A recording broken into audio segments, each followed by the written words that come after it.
One of the easiest transformations you can make in Photoshop is to adjust height. And so I have a sketch that I've brought in and I've rasterized it as a smart object, so it's ready to go. And I'm going to duplicate this layer because I want to try out several different effects and I want to keep my original. And I'm going to call this layer height. So I'm just going to double check that it's selected.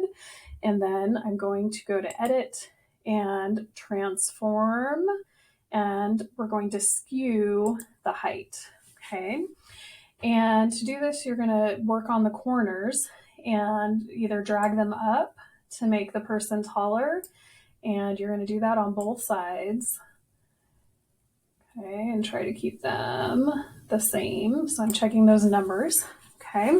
The other thing that you can do is the opposite, and you could make the person shorter. So you can play with that. And my bottom layer is coming through, so I'm going to go ahead and turn that off. Okay.